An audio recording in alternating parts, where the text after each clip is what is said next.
নমস্কার, আপনারা দেখছেন নিউজ টাইম বাংলা। এই মুহূর্তে স্টুডিও থেকে সরাসরি রয়েছে আমি দৃষ্টির শুরুতেই যে খবরের দিকে নজর রাখব।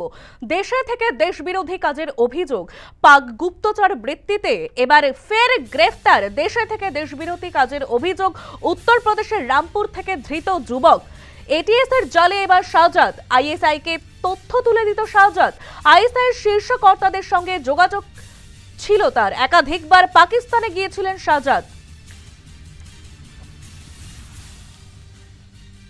এই বিষয়ে টেলিফোন লাইনে রয়েছে আমাদের প্রতিনিধি মৌমিতা মিত্র। মৌমিতা, দেখো, যে বিষয়টি জানতে চাইবো, দেশে থেকে দেশ বিরোধী কাজের অভিযোগ, মূলত কি কি অভিযোগ উঠেছে এই শাহজাদের বিরুদ্ধে?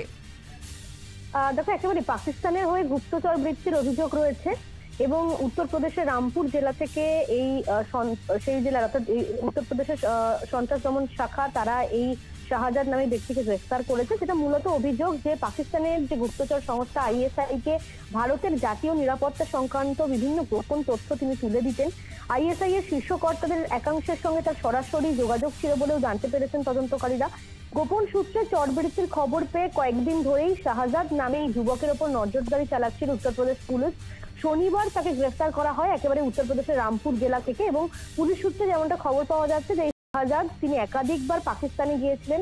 আইএসআই এর মদতেই তিনি সীমান্ত পেরিয়ে নানান জিনিস চোরাচালান করতেন বলে অভিযোগ এবং চোরাচালানের কারবারের আড়ালে চরবৃত্তি চলতো বলেও তদন্তকারীরা কিন্তু এখনো পর্যন্ত তথ্য হাতে এসেছে।